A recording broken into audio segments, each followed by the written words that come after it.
You just missed Chase telling us about his horrendous day and extreme jealousy of Pack Rat's new You just used car Chase money that telling he's us got. about his Horrendous day and extreme. Whoa, and I had some Yeah, it reverb was. there. Are you getting reverb? No, Yeah, that it was was a my good it fault. was I a had good a day. YouTube window open like a scrub. But yeah, Pack. So how's it feel to be sitting on a Miata money over here, just like Oswald? you could I mean, does it have to be a white Miata? I've heard that if you're on Discord, you need a white Miata, right? no, that's just Oswald. You as now the president of the Discord Miata Club can get whatever color you want as long as it's mid 90s and in fair to poor condition. Dude, I think you can buy like a brand new Miata for like five.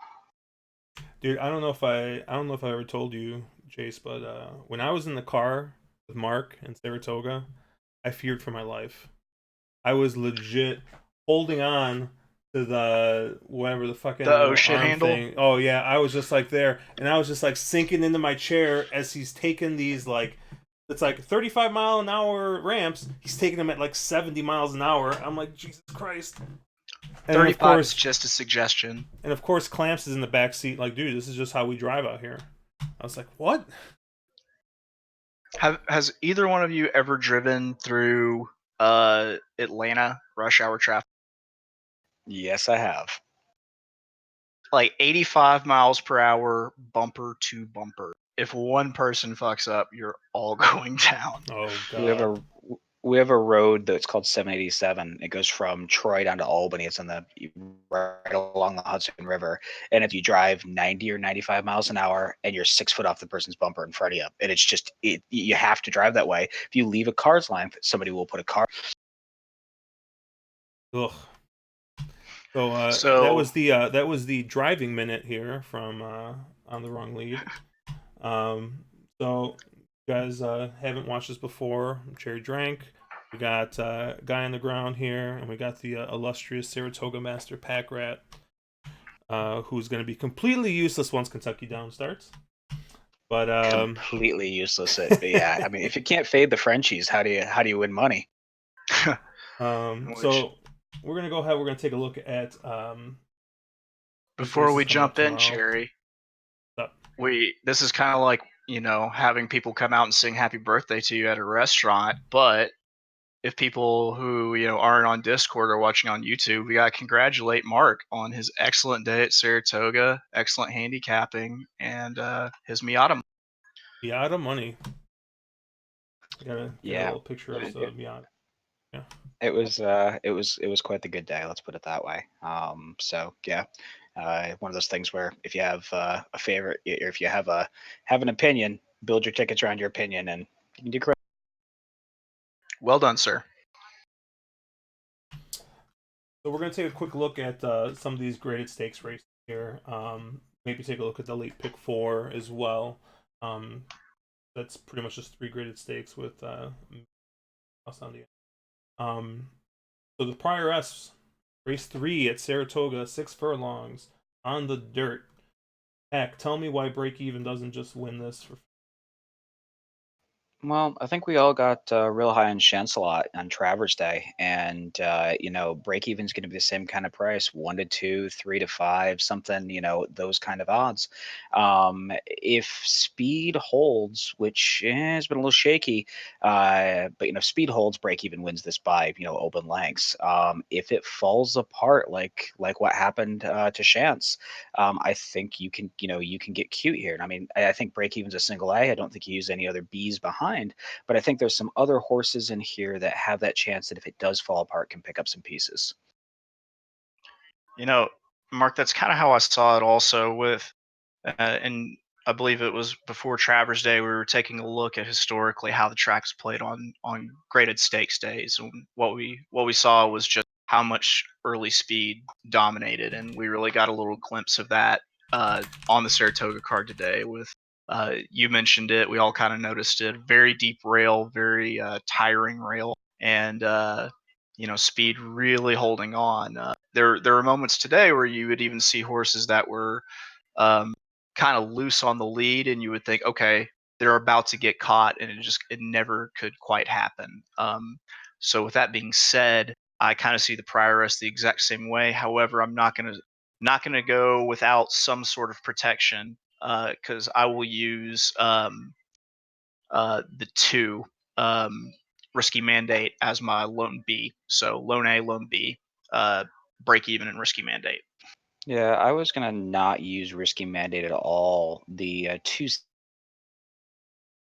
were the south of France on the inside. I know it's 6 furlongs. I know you tend to fade the 1 hole, but that horse is one of the better closers in the field. The other horse that I wanted a little bit was the 5 Good Charlotte, which is the Chad Brown horse. I think he can toss the test.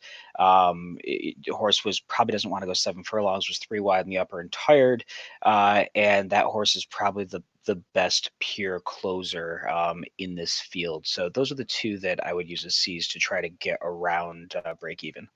The horse's name is Royal Charlotte, but thank you for giving us a glimpse into your high school CD collection. Oh, ouch. Ouch. Did I? Oh man. Yeah, Did I say Good Charlotte? I think Yes. you did. That was very embarrassing for you. Oh my, that was bad for you. So, I mean, if we're looking on speed figures alone, I mean, nobody even comes close to the 3. If we're going to think a little bit about jocks that are in this race, the bias we've kind of seen, I kind of tend to agree with Mark here. I think the only other horse, or if I'm going to be building some kind of vertical, the horse I'm going to want to use is going to be the 1 south of France. Reason being, John Velasquez is just at this point just riding lights out. He understands the track. He knows the way the track's playing.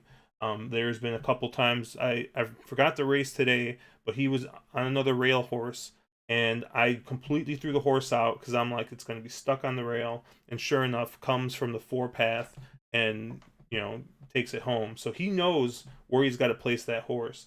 And I think here there is some other speed with break even that could cause something from off the pace, slightly off the pace, to come ahead and steal this. And so if I were gonna construct some kind of horizontal, I'd probably use the 1 as either a B or C. I still think the 3 break even's alone A, but I would also probably try and build maybe some kind of exacta, just a 3-1 straight exacta, or try with the 1, keying the 1 in second and third with the 3 on top, with maybe a couple of these other horses, and try and get a price that way. This I was gonna say that.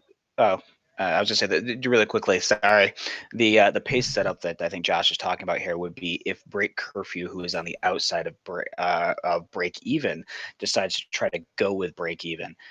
Similar kind of early speed. I don't know if the horse can really go with break even. Break even might just be too fast. But if that horse sits off, pressures break even early, get into a little bit of speed duel. If you see a 21 and a low 21 for first quarter, it could melt a little, and it sets up the closers. And that's an excellent point, and especially if break curfew can keep pace just long enough to keep break even from having its say of what path it wants to run in on the track, kind of pinning it to that deeper part of the race. I could see that happening. I feel like break even probably clears though, and if I look at this vertically, I love 1 to 2 favorites for trifectas because you can prices like your south of there was a 12 to 1 shot in here I believe I liked also. Sorry.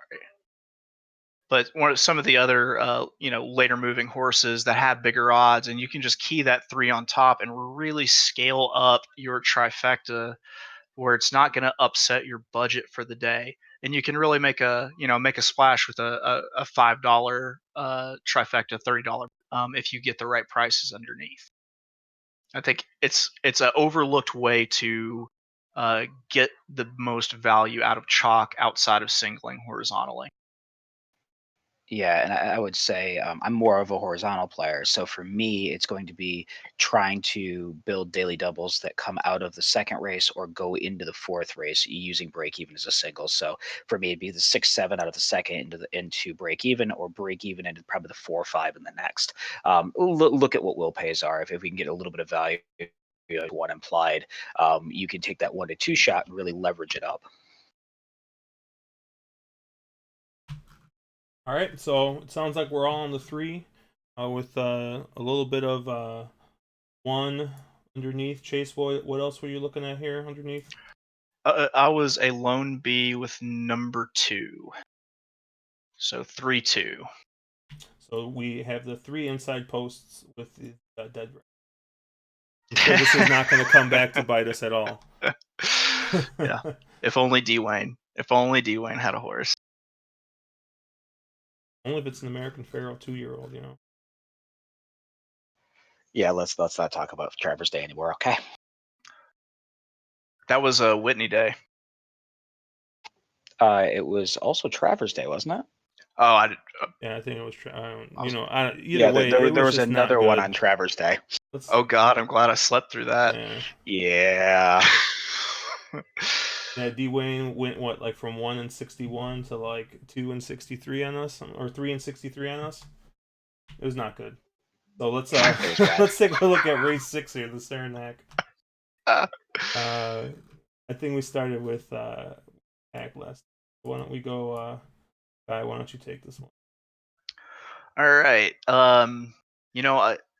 Looking at this race, I'm gonna take a strategy with turf races this weekend at Saratoga that I took on Travers Day last year.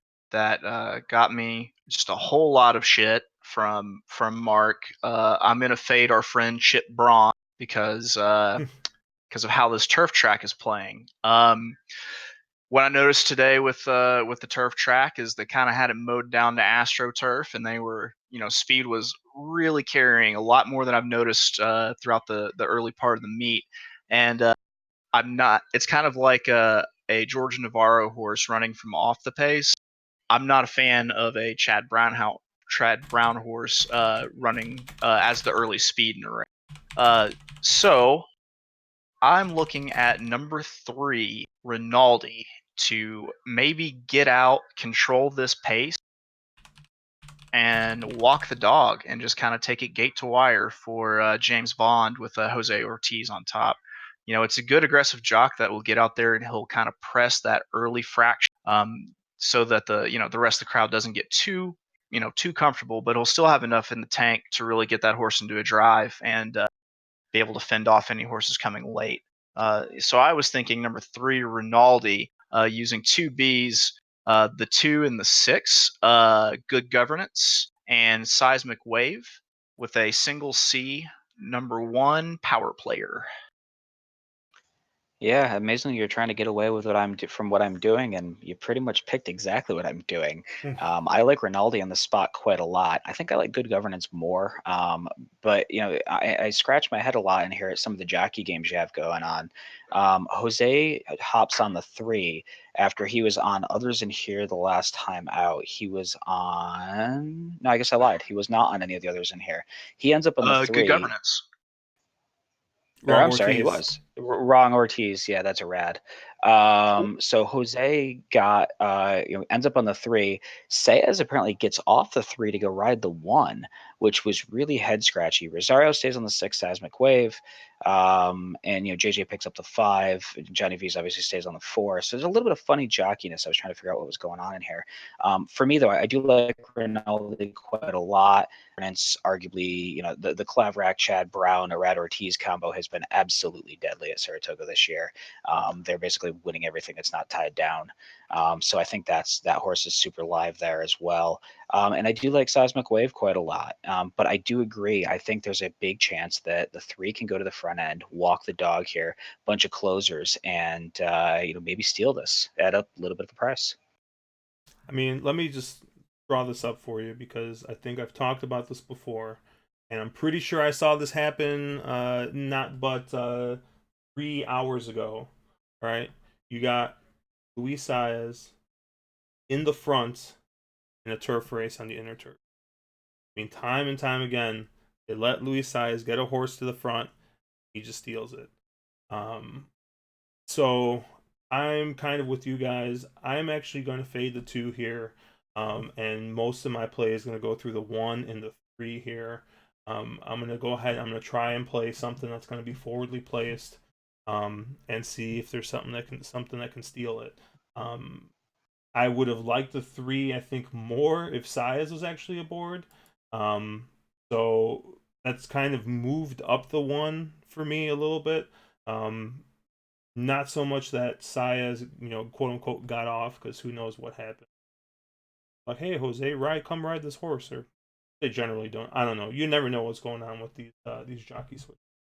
But if there's 2 jockeys I want on the turf, on the lead, it's going to be Jose and it's going to be so. I'm going to play both those guys. And then I'm also going to use a little bit of the 6 seismic wave. Just in case something stupid happens and someone does try and close. I think if you go back a couple of races, if the 6 runs any of these races here, either the Belmont Derby or the Pennine Ridge. I think maybe the move from Saez to the 1 might be his fear that Bill Mott will pop out of a coat closet and punch him, and just ruin his day. Because we do have a Bill Mott horse here, and he can just kind of play possum on the 1 power player and stay out of Bill Mott's way. Just a conspiracy theory that I have. Just I'm into those. I don't have morning lines up on my PP. But what's the 1, 3, and the 6 going? I'm assuming the 2 is the favorite. 2 is the morning line favorite at 2-1. So in order, number 1 power player 10-1, number 2 good governance 2-1, number 3 Rinaldi, and I doubt we'll get him at this, but I love this price 5-1, and number 6 seismic wave 5-2. I mean, I think this is a place. I think this is a spot where you can easily do some kind of like exact the key box with the 6, key it with the 2 speed horses, the 1 and the 3, and just you know just go for it. Toss a nice exact the key box there, because I have a feeling that the 6 is going to get up at least for second, and it's just going to be whichever one of these speed horses hangs on, is going to win. What with this short of a field, I absolutely love playing scaled up superfectas, only using 4 horses, not boxing. I call them my room temperature superfectas because they're not quite ice cold. Using 2 horses keyed in first and second, and another 2 horses keyed in third and fourth. I could see keying Rinaldi possibly with seismic wave, and then using power player and good governance underneath, and maybe doing it for $5, a $20 play, and really trying to make a splash. Because if I can get that Chad Brown horse to finish in third or fourth, then I'm looking at not really caring how I do in the late pick 4, because I've just put a couple $1,000s in my pocket. Yeah, I was going to add one little thing here. Historically at Saratoga, mile and a mile and 16th on the inner, you want to be the 1 or 2 post position, or you want to be outside the 8 post position. That's historically how the track's played. So, honestly, in the 2, kind of top the rail, you're straight shot into the first corner. And if you have a little bit of speed, I think we're talking about Rinaldi getting to the front, and maybe power play can honestly upset that. Keep Rinaldi hung outside. Doesn't hyper, but you're talking, service horse. I think the horse has gotten better after coming to service, and maybe there's a little more speed there and can kind of, get out, come and maybe twice they jumped. Not a bad thought, but I hate it. Yeah, I mean, I just think with the way the track's been playing the past couple times on the inner, I think speed's just going to be good here. So I'm really interested in trying to do something with the 1 and the 3 on top, with the 6 underneath, and then possibly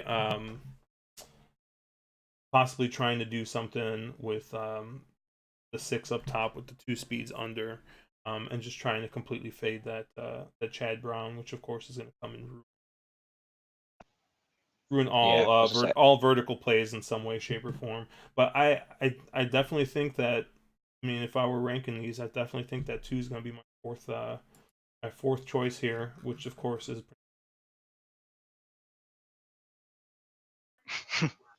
yeah, I was gonna say, I would like somebody like the 2 a lot more on the melon turf than I would on the inner, just because it's a lot more closer favoring.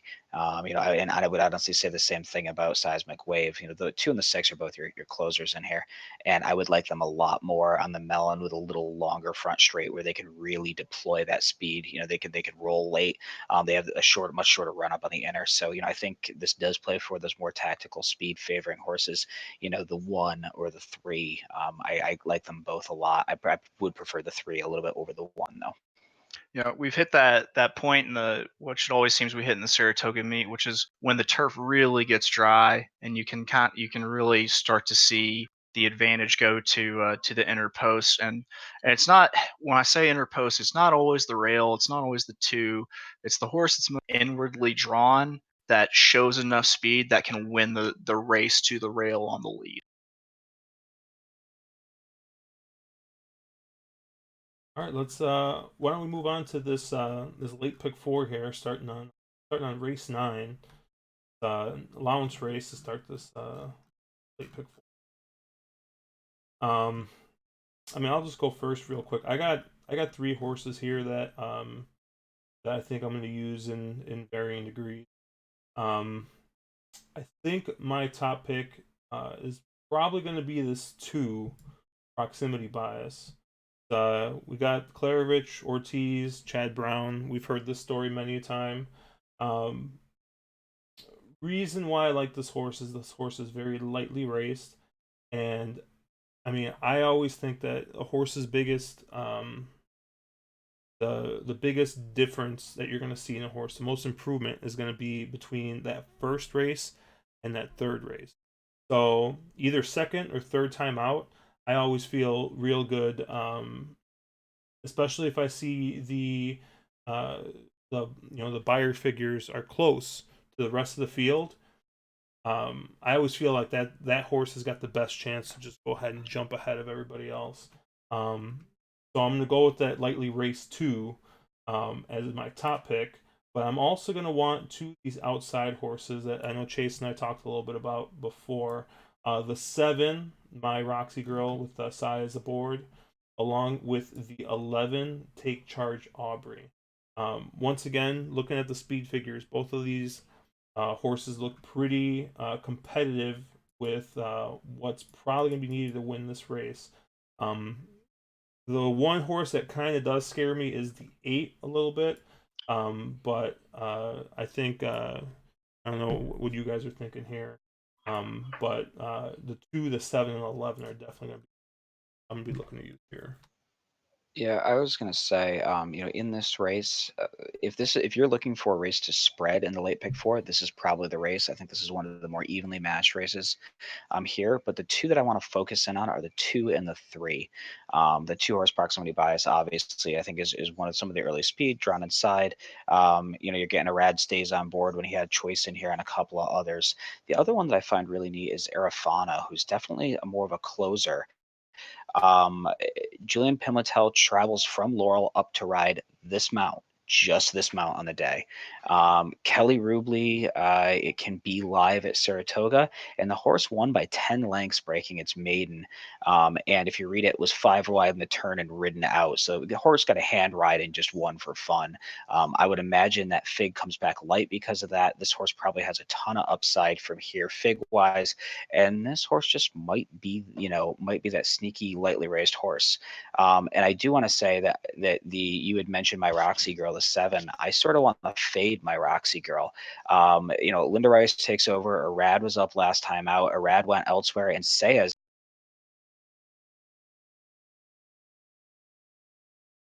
You went robot on us. You said Saez. Yeah. I'm going to assume what you said was really important. I'm never going to hear it ever. Let me come back here. Okay, hold on. Hopefully my video caught up. Yeah, no, you're good. Saya, yeah, Saya's ends up last time out. Arad went elsewhere, and we know that Linda can get Jose anytime she wants. So that whole family connection thing. So Jose's not here, which makes me think that that horse might not be as as locking, even though the figs very much do fit and it is a horse I would probably use horizontally, but use a little more defensively. I thought it I was. zoned out for a second. I thought you were talking about a Univision soap opera there with Well, Linda having Jose whenever she I know. wanted. I was gonna say I thought Taylor was the one who got Jose whenever she wanted. Yeah, but it's really awkward if he turns down a mount for Linda. So yeah. That's that like quiet moment at the Thanksgiving table, right?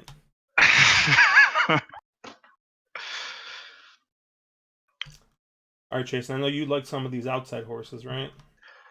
Yeah, I've come to find that I cannot trust and I do not trust the inside post at 7 furlongs at Saratoga. It seems that no matter if the rail might be on at another distance, and especially with the conditions that we're predicting, as we talked about earlier, um, you've got some pretty heavy favorites drawn to the inside that are going to be near that rail.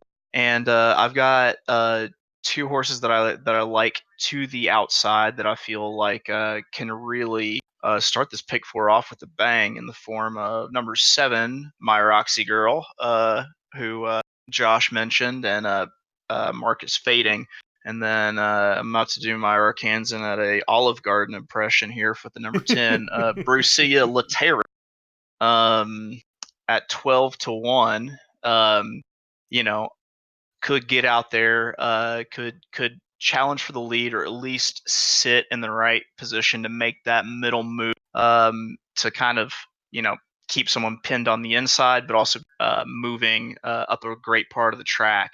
And then the other thing that really stuck out to me with Brucia Latera is that it has Mini Rosario on it, our boy Junior Alvarado, and Junior will bust up someone's day. I also like that it's making the move from turf back to 27% angle for tag, and yeah, I think that Junior could really just Mini Rosario some folks out of some pricey pick four tickets and put you in a good position here. Yeah. To add a little on Brescia, first thing, I don't think Brescia is going to go. I think Brescia is probably more of a closer. Has shown a propensity to be more likely to close previous races. But with that being said, completely agree. Junior Alvarado has been having a phenomenal meet. He's had a very sneaky good meet. He's got 20 wins, and he's won some very, very good races. He's a guy who I think is very alive. And again, that Junior Rosario is his sort of apropos. He's a guy who comes and bites you when at a bit of a press. Tends also the stat I is dirt over the last 8%. I know you said something like 20. That might be a 3, or that might be a shorter stat, but I have him as 38%. So yeah, Bercio Latera is definitely a horse I want to use, and how the maybe even a little more aggressively. Something that also pops out with that horse is 2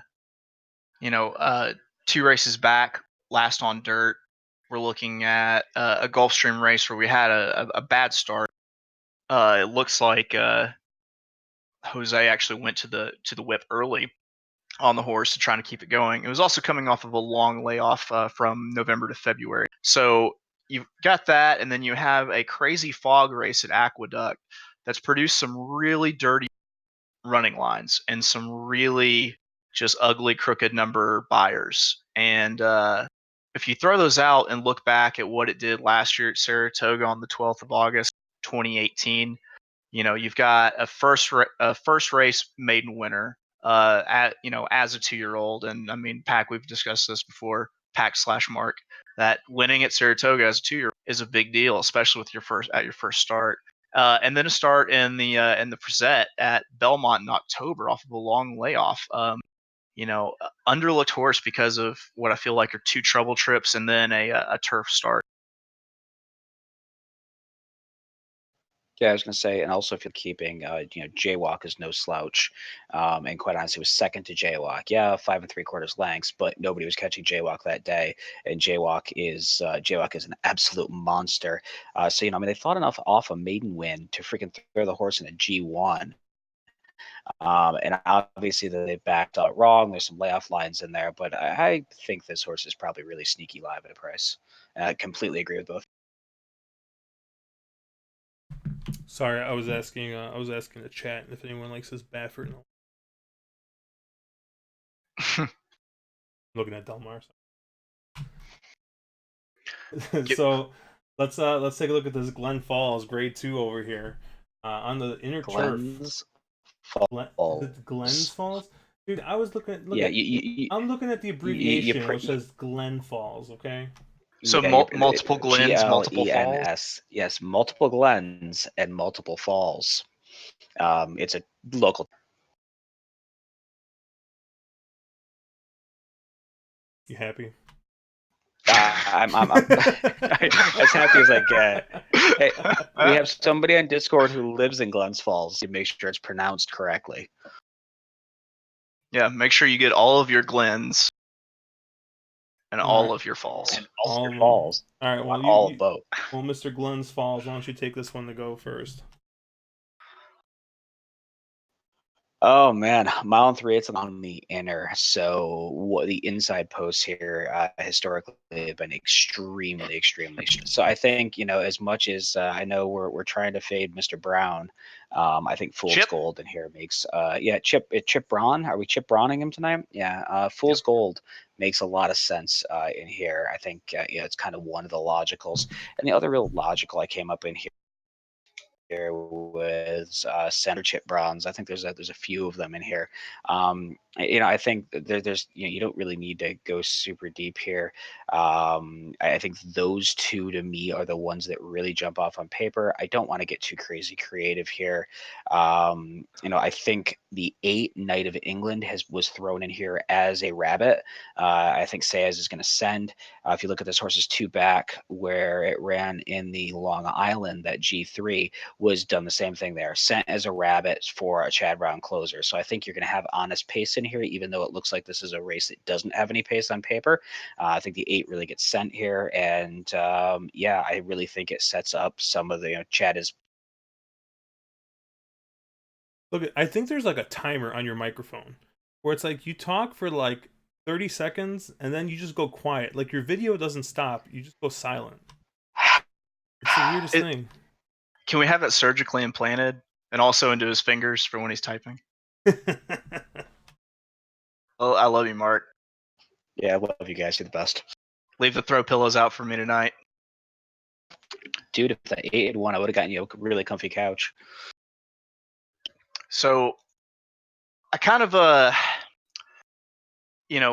reminiscent of last Travers Day, the one Chip Braun horse I didn't fade last Travers Day, and I could, for some reason, the name escapes me. I want to say it was like Quidair, not Quidair or something, but it had the one post on Travers Day. It was the only early speed drawn in, and it just went out there, wired the field while you had some really overbet Chet Brown closers behind him that everyone just counted on being able to get there.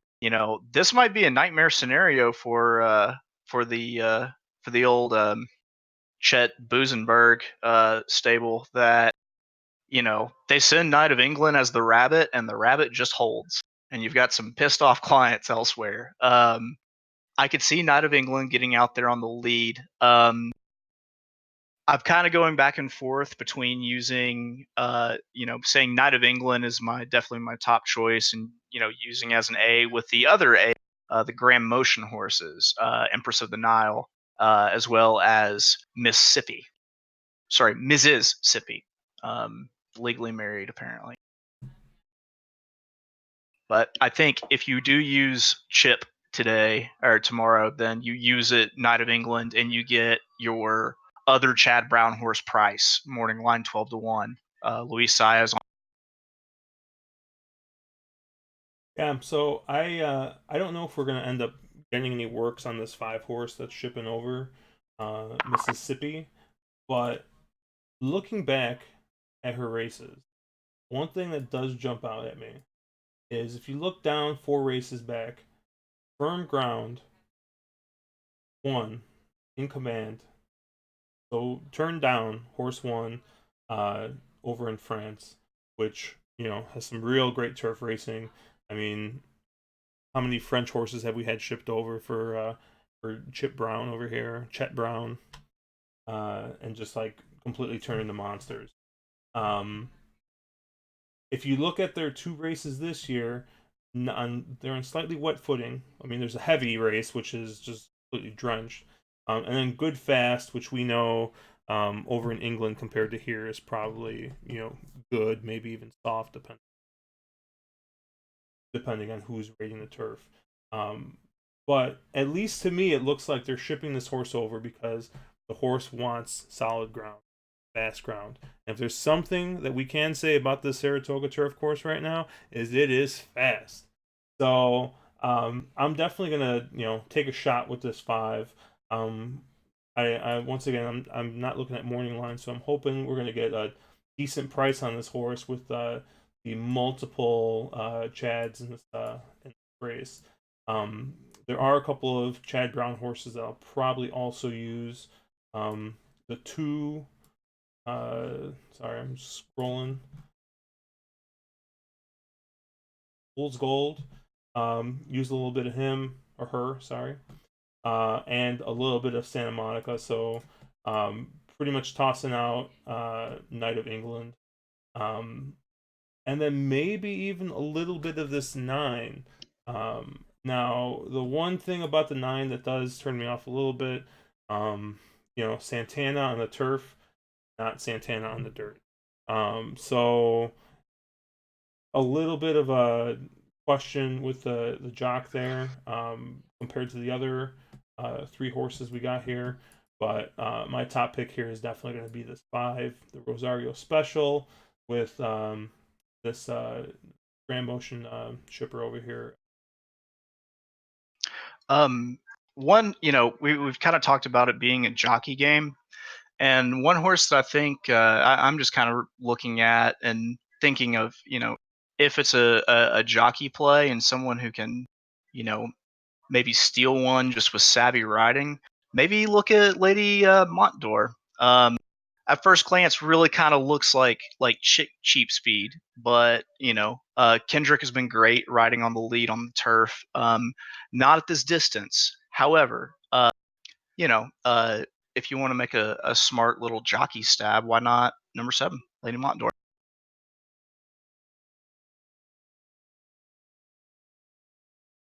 Mark, you got anything else you want to add?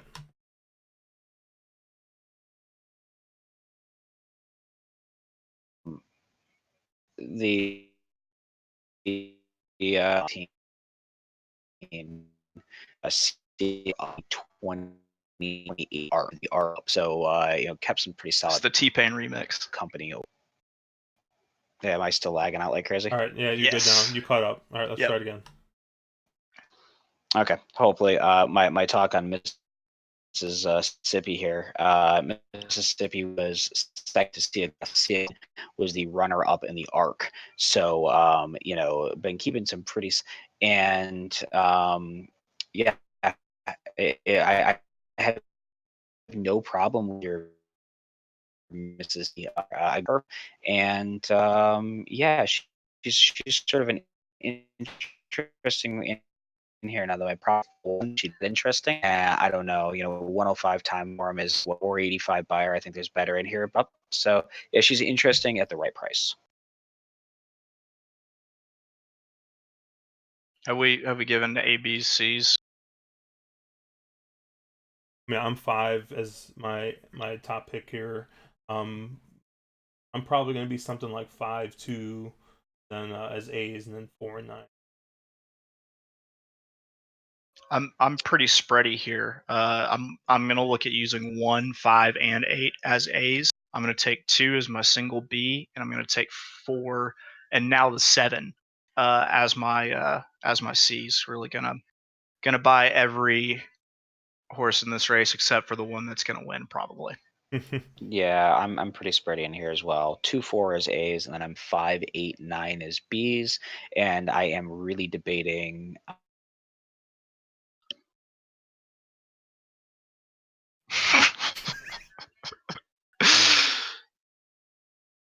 He's debating so hard that he just froze. His brain computer just shut down. Yeah. Well, he'll catch up to us in about 30 seconds here. Why don't we start talking a little bit about the I was like The Woodward. I almost called it the wrong thing. I was like, oh, let me make sure I am looking at the right. So we talked about this a little bit while Mark was out. Moving the 8 up to an. Oh, okay. That was a couple more seconds of him talking. Finally catch up. I'm just glad when you came back, you had all your clothes on. Yeah, and he's got his whiskey still, so that's good. So I think what Mark was saying, he's really debating moving that 8 up to a B as well. But it sounds like we're all pretty spready. I mean, generally, like if I'm talking about 4 horses, that's very spready for me. I'm very I try to keep things pretty tight most of the time. So seems like we're all pretty spready on that. Taking a look here at Woodward. Jason and I talked a little bit before we went live about this. We were kind of bouncing some. I think we are not really so much on the on the same page. I think he's a little bit higher on the horse that I'm not going to use at all. But the horse I'm probably going to want to use the of is going to be Tom's the Tot, or the Tat, or I mean, this horse has got run 3 straight over 100 buyer races. Horse is in very consistent form right now, and is a pretty versatile horse. Has raced on the lead and won real close to the lead. Last race, came from off the pace, and won. So I think the horse is extremely. It's got that tactical speed. I think is what we would probably call some push button horse. Irad just lets him go and always throws a really good effort. And as you can see, it's been ridden by Big Fernando Rosario for the most part. Are you still looking at Mark over there, frozen? I'm sorry. Well, it froze with him like standing in the window in his Adidas soccer shorts, and it looked like he was just like staring at the girl next door or something. It was fantastic. It was the best awkward pause moment I've seen in a long time. Has my video caught up, or is it still being shit? I tried to play out my connection a little bit. No, you just keep coming up in new frames, doing creepier and creepier stuff. So I think Tom's the Tat's gonna be my top pick here.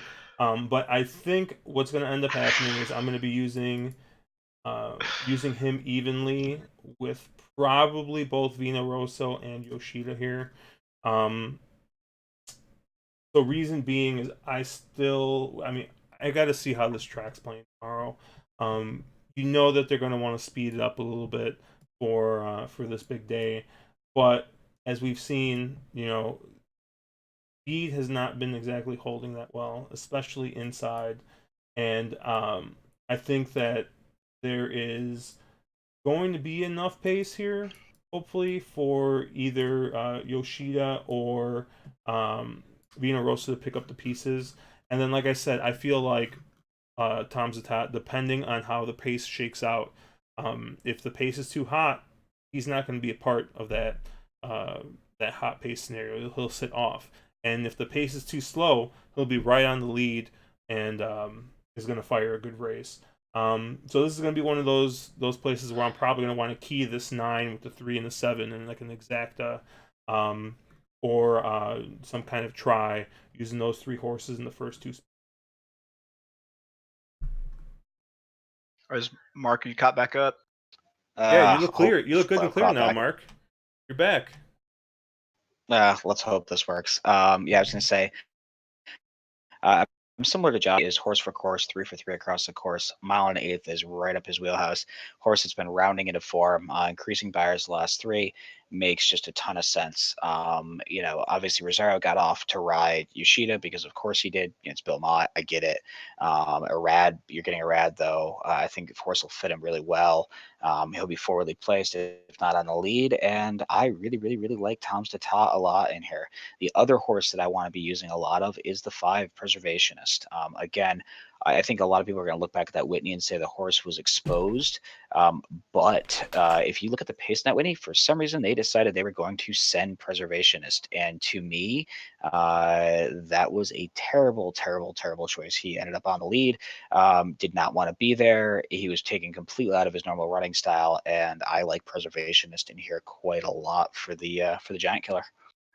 I kind of saw it the same way. I almost kind of seeing this as being a little bit of a replay of the Whitney, except you replace Mackenzie with Preservationist.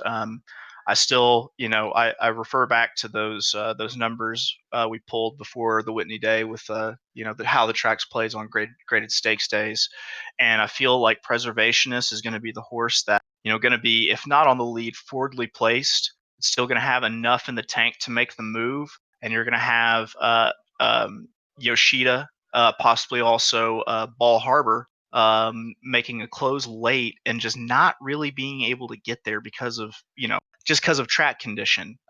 Looking like they might, but finishing a length back. I absolutely love this race for vertical plays. This is a fantastic trifecta play, especially if we're correct about Preservationist, because you have your closing horses that have prices with them. You have Ball Harbor at 15-1. You've got Yoshida at 5-2. Even the number 6, Forewarned, he's going to have that same kind of closing kick. The question with him will be, can he stay close enough to the early pace for that closing kick to actually matter? But hell, stretch it into the superfecta and use that 6th and 4th place. I really like this one for horizontal, or sorry, for verticals, and really do kind of see it the exact same way that you did there. So Yeah. let me trash Preservationist a little before you guys getting back into the love fest after I walk out. So if there's one thing I don't like is a speed horse on the lead with blue fractions, time coded by time form, who finishes behind not just a presser, but 2 late closers. So had soft fractions. You even look if you look at the DRF, it's even coded. It's got the blue fractions in time form. Coded S, which means that this was the fractions were definitely favoring a speed horse. And not only did he lose to McKinsey, who I mean, is probably the best older horse right now, which would be fine, but got passed by both Yoshida and Vino Rosso, who were both deep closers. So I know that this horse has had some injury problems, had soreness, and is lightly raced and keeps on going on these long layoffs. But fired 2 straight good races and then bounced a little bit here. I think that this is just one that stayed. I just really did not like that last race, and I mean, maybe the workout reports come back and the horse has been working like a monster, and I'm forced to use it. But just off of its last effort, I definitely want. Okay, Josh. With the fade on the 5, what is your take on the pace setup in the Whitney? Because That's the first time that horse has ever been on. He was on the lead in the Suburban, but very different pace setup in the Suburban, much slower pace. What is your take on the Whitney pace setup, where the horse was very much sent? I think they were playing the game of, we have to try to beat McKinsey, we have to do something, and inherently it failed miserably. I think this race sets up a lot more in the case of, he's going to get a pace setup that he's more used to and what he really wants. He's not going to get a pace setup where he was forced because McKinsey is the better horse. Let's not in this race. And quite honestly, this race comes up a lot softer. Woodward had, is just doesn't have the field that the Whitney did. The class is just is I think, and I think there's some classy horses in here, but I just don't think there's a McKinsey. Yeah, no, but I mean, I still think that if we're just looking at the pace figures, the pace figures come up a little bit faster for the Suburban. Now, granted, Suburban is a longer race, so the pace figures aren't they're not going to match up 100%. But at least for the most part, the pace setup that he had in the Suburban is not that different than what he had in the Whitney. Um, Now, like you said, this is going to be a little bit of class relief, but you still have two horses here showing up who beat him last race. Yeah, he away at that point. I mean, we can argue semantics, all day long. No, I understand where you're coming from, and I don't hate your fade. It's not how I'm going to play it, but I don't hate your opinion there. So, I mean, 800-pound grill in the room is Yoshida, right? Like, how's everybody using Yoshida? What's the feeling here? And my feeling on Yoshida is the fact that he is a horse that's much better when he has a large field, because he gets a more honest pace setup. There is pace in here, but I don't know if there is enough pace. I think he needs this race to come apart in front of him. I don't think this is as likely to come apart in front of him as some of the races like last year's Woodward did, where it completely fell apart. You know what? I kind of do, because I'm too cheap to pay for thoroughgraphs and think they're a bunch of hoodoo nonsense. I kind of look at speed figures a little bit like my own little mini thoroughgraph. And something that I notice with preservationists that really stands up to me is every time you see a regression in speed figure, you automatically see a big bounce up.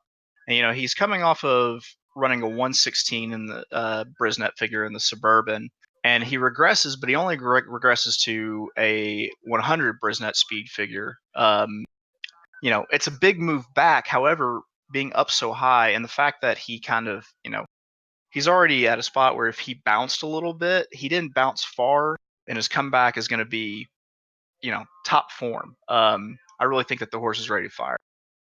Yeah, I completely agree with you. He's a horse that a couple of times has had sort of those, he's improves, like 3 in a row.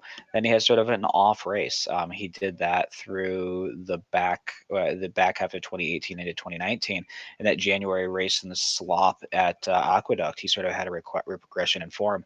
And then the race back from that, he was right back to those tops again and sort of improved, then had a regression in the Whitney. I would expect to see that sort of in the Beyer form. His Suburban was a 108. I would expect a similar sort of a fig in here. So to sum up, we're right, Cherry's wrong. Normally how it is. Yep. I mean, like I said, I still think that that this upper top pretty well, and I do think that there is going to be enough pace for the two of the deep closers, being Rosso and to run into. Those are going to be the three horses. How about we? Three horses I'm going to use. I mean, yeah, I'll take a look at the works on preservationist, but just that last race just has got me a little weary. So what's the feeling on somebody like Mr. Buffin here, who has some, his Saginaw or his Jazzle, albeit as the horses that weren't there are competitive to this, and he's a horse who probably needs the lead and probably is your pace setter in here. Speed's good tomorrow. How do you use Mr. Buff? I don't. I feel like that's a horse 100% going to get pinned on the rail. And also, he really looks like a quit without the lead type. You look at these early speed horses and you see one straight across, and then you see a ninth by 43 lengths. And it's, the kind of horse that if they don't have the lead by the first call or the second call, that they just go ahead and pack it in for the day.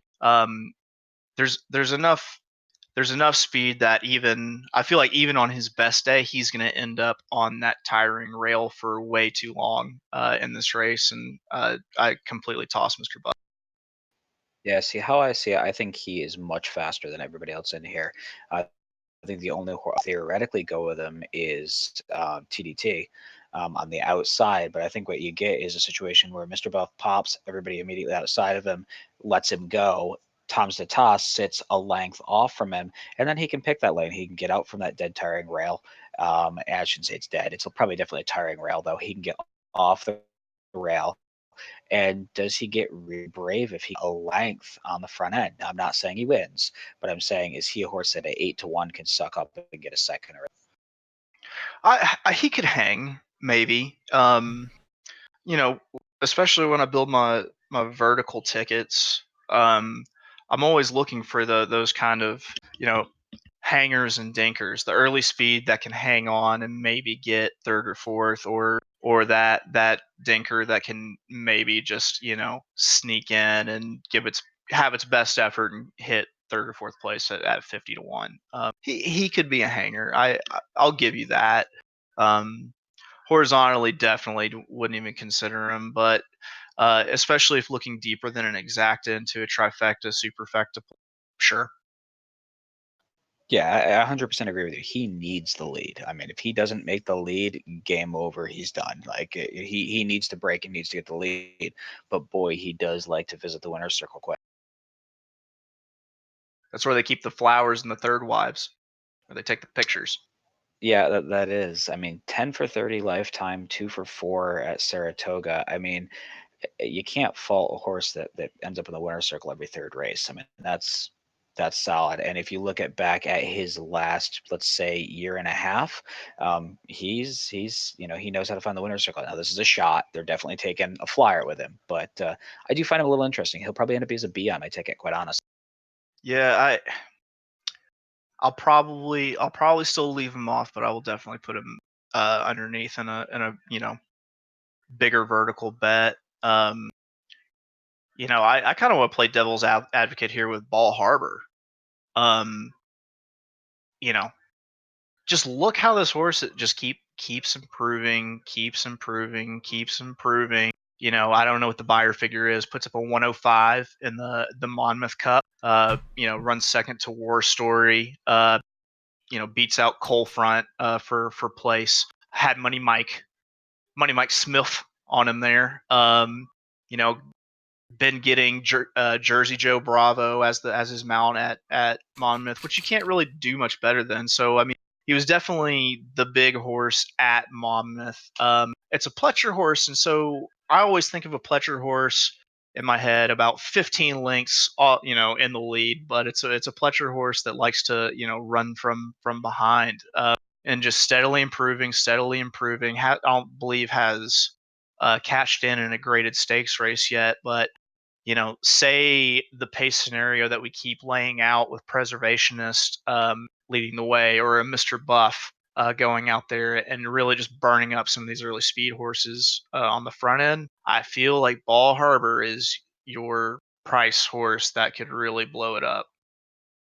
Mark just Yeah, gave me a demerit. I could see him writing it down. Yeah, no, I definitely see your Ball Harbor quite a bit. The thing that's interesting about him is the fact of obviously he is a horse that's been getting much better over time. And if you look at what's been working in routes at Saratoga the past, let's say, week, it has not been the early lead horses. It has not been the horses on the pace. It's been these horses who are sitting maybe 3 lengths, 5 lengths off and can close and have that late closing speed. And to me, he is that horse. He can close late, and yeah, definitely has that come home speed and can sit just off. He's really interesting. To me, he's probably more interesting than Yoshida, quite honestly. To get to get on top. Sorry, I was shaking my head because I just looked at the tournament and I had the winner last race, Elmar. So did everybody else. Except for Hey, me. Oh, you you're Except didn't? Oh, you feverishly didn't? Hey, our head to head. you're What? feverishly shaking your head. I thought my Ball Harbor analysis was that bad. No. It's gonna look insane. No. I was actually looking a little bit at the 8 Wooderson here. all right, all right, all ran right. ran a heck of a race to finish second to Tom's Tot last time out. Um, Now it looks like Jose Ortiz jumps aboard here. Um, has improved. Had a weird, uh, weird dud of a race in the Suburban, just comparatively to um, the rest of his races. But I mean that 103 buyer is extremely competitive. Um, so I mean, do you think that there's a shot? There's a scenario here where maybe Wooderson upsets here. I think there is, but my issue with Wooderson is you're not going to get 12-1. I think he gets bet down, and I think if I'm looking to take a price and get outside the real logicals, is he the horse I necessarily want to take? I don't think so. And obviously, Johnny Velasquez had choice, and Johnny Velasquez, I realize it's Rapol and Fletch. He's the house boy. To me, Wooderson. I mean, not that I want to use this word, but a little bit of a bounce off that last effort, maybe. And I don't know. He just seems like a horse that's going to get bet, and I don't know if he's classy enough. I mean, yeah, he's winning allowances and optional 25s. Is he really a G1 horse? Ugh. Yeah, he's like one of those tweeners, right? He probably like that. I mean, the Suburban was a bad effort, but I mean, if you look at his last race, I mean, he should be in there racing with the grade twos easy. I mean, Um, if he had won the Aladar, like, shouldn't he have won the Aladar? You're coming off the Aladar. That's the race he should have won. He's that class of a horse. Now you're taking a bunch of Thompson classes Todd, up off. though. Now, it is Tom Zatat. I get it, but he's been beat by everybody in here. Tom Zatat, Preservationists have both beat him. He got beat by Catholic Boy 2 back. I mean, See, the interesting thing here I just about and I hate to.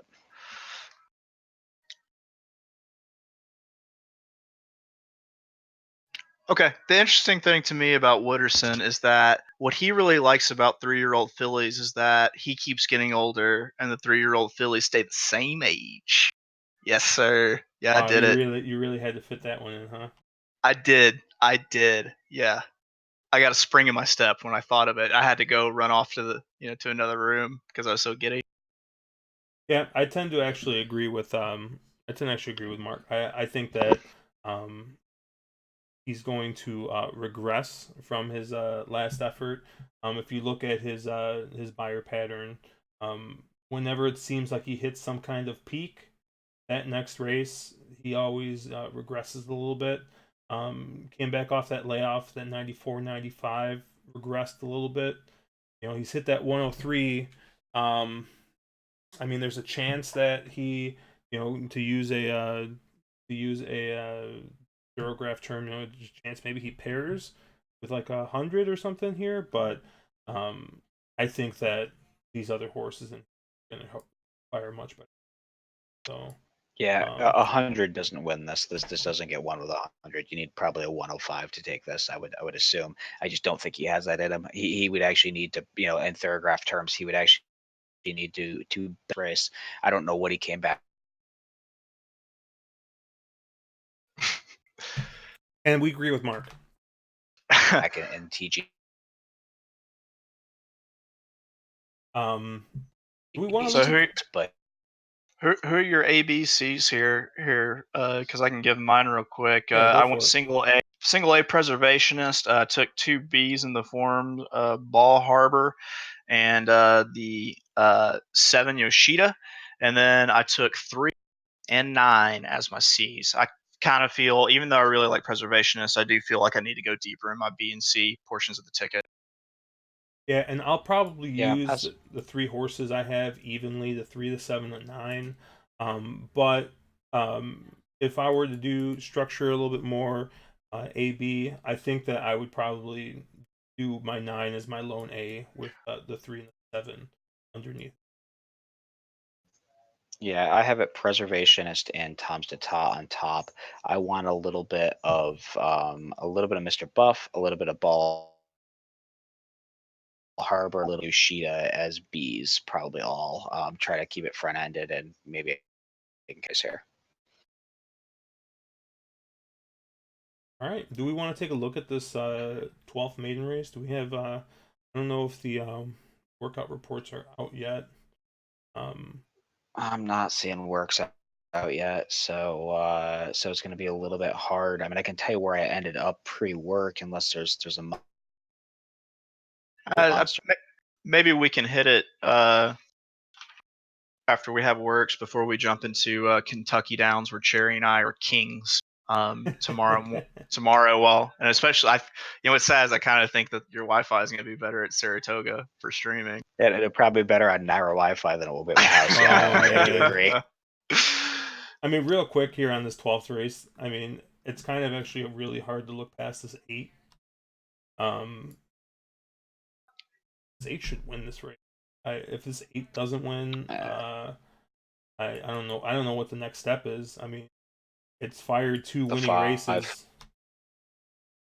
You think the 5 after with that on that long layoff? No, I mean Pletcher's 30% on the 100 plus or 180 day plus. As long as works come back okay, the two A's are 5 and 8 here. On what you're looking at, those are the two just absolutely logicals. Big figs last out. They make a ton of sense here. I wonder if the 8 has a touch of the hangs, second by a half length twice. That always scares me with a horse. So yeah, up on that, but it's gonna be 2 A's and a C unless somebody comes out and works that really is a stand. Yeah, when I took just a glance through it and kind of had the idea of waiting for works reports, the 5, the 7, which I think were both mentioned. The other thing that the other horse that I looked at and just like a first pass, might use would be number 3 going for gold. I actually remember this from Oaklawn and then from other meets. After Oaklawn, is that Santana and Quartarolo, I believe you pronounce it. We don't have Italians here in Arkansas, so I'm dumbfounded by these words sometimes. Most words, honestly, and I feel like once again playing the jockey game. One thing Ricardo is just fantastic out is just getting the horse up into a drive and being aggressive. That could be a nice little price horse, but I will wait to see the workout reports. But worth noting that he has run in 2 grade stakes races without breaking his maiden yet. Yeah, the other price horse in here that was super spicy to me is the 7 horse. I think 5 and 8 are the logical A's. The 7 would be an interesting price horse here. Yeah, I mean Ken McPeak is 4% with firsters, but Jose Ortiz up for Ken McPeak on the meet is hitting at 71% with a $6.44 ROI. On the year he's 50% with a $4.51 or $4.51 ROI. I think if this horse is here, it's live, it's probably legit. I have a feeling works are going to back that up. And if and that might be a interesting price or a horse at a price. But again, and even Mark, if that horse doesn't win, that is one to add to your virtual stable, because one glaring thing, and that is the lack of the big bold L on its past performances. Kenny McPeak, will run these horses early without Lasix, and as soon as he puts them on Lasix, look out. So if he doesn't do the job here, he's going to do it down probably at a price. Yeah, the other thing is Kentucky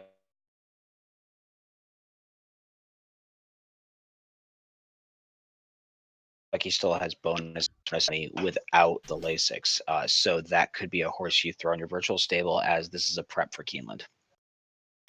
Yeah, and I think that looking at this, this is probably going to be your last chance to get some kind of a price here on the 7. Because once Kenny McPeak ships his horse back to Kentucky,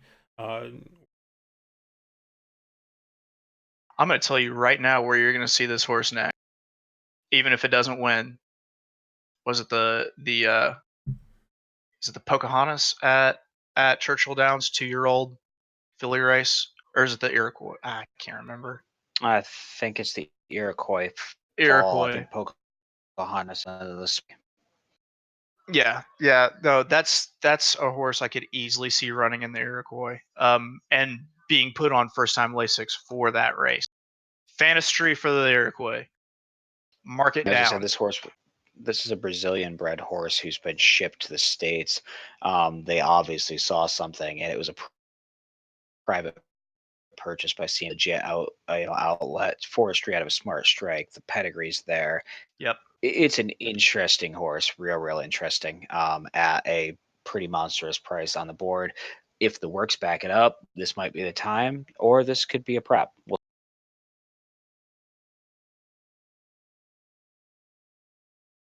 So, who, of all these horses we've talked about tonight, who's our Miss Gossip this time around? So would he price sneaky price? Just biggest price to look out for.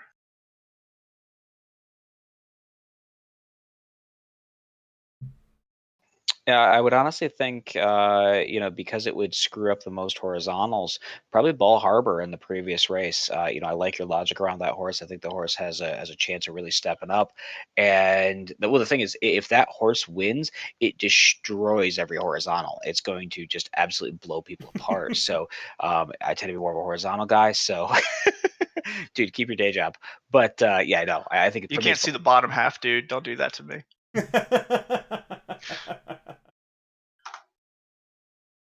What's the price on Mississippi right now on morning line? That is going to be a 4 I to think it was 1. 4-1. 4-1. What the f? I thought I was gonna get a price on that shipper. I guess not. Oh, I don't even know, man. That horse is too much sense. I would say at 4-1, it's probably flying it can drift, and you might get 8-1. If you get 8-1, it's an interesting play. I mean, you've got 3 Chad Brown horses in this race. I don't see any reason it couldn't drift as high as 10 to 1, honestly. And also a second Grand Motion that's already 8 to 1 and has Irad, in the irons for it. So I think he could get double digits. Yeah, One thing I would say about Mississippi is if that horse, if you're getting close to 4-1, yeah, that horse is super legit live. If you see a bit of a drift, then you kind of go, okay, maybe it's a toss up, whatever. But if that horse is taking money and not drifting up, that's a probably real legit horse. Yeah, I think that our price is probably going to come from the 6th race, to be honest with you, the Saranac. I mean, I think if I remember correctly, the 1, 3 are both kind of prices. So I think taking a shot with either of those, maybe with a straight win bet, if they are at a nice price, definitely have no problem with that. Yeah, I really kind of want Good Governance to just get bet into oblivion in this race so I can get, somewhere around, because I feel like 5 to 1, might be about as much as I can get out of Rinaldi. So I kind of hope that the majority of money just stays with Good Governance, and that Rinaldi doesn't see a whole bunch of late money or anything like that, and can still maintain that price. Yeah, my issue with Ronaldo is I don't think you'll get 5-1 there. With that Jose Ortiz stat on being up for Jimmy Bond, and the fact that I think people can I say this, but I assume people are going to see that, oh, Jose is going to send, might try to steal this. I don't know if you're going to get 5-1.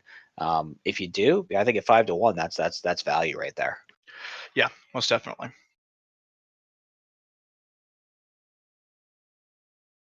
All right. Any closing thoughts on this card?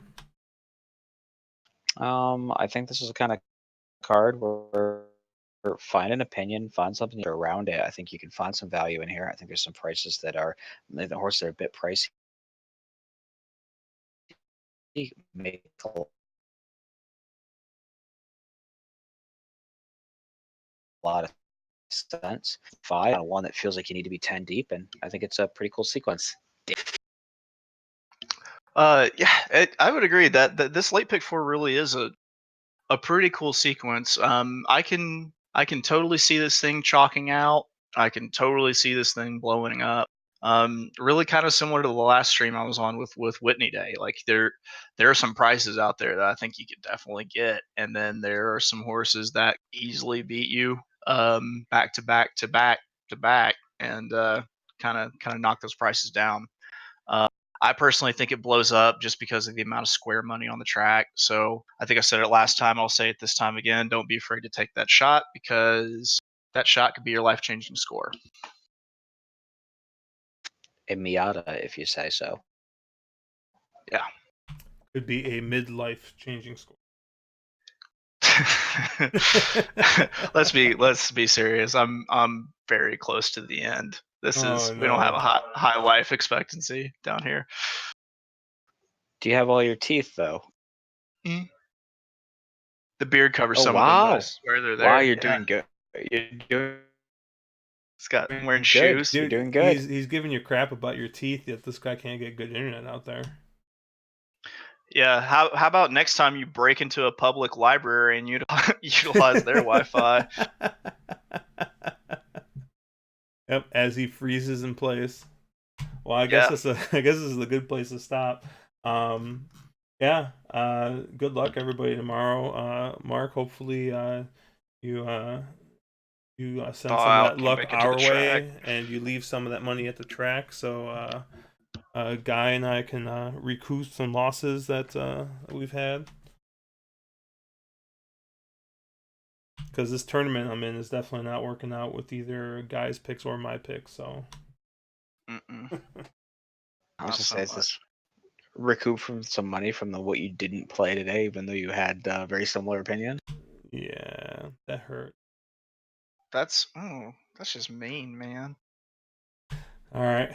Well, we'll see you guys tomorrow morning. We're gonna try and do some Kentucky Down stuff in the morning, and then either Sunday or Monday we're gonna try and break down this closing day card. So we'll post in the Discord and on Twitter what we're gonna do, and then we'll see you guys then.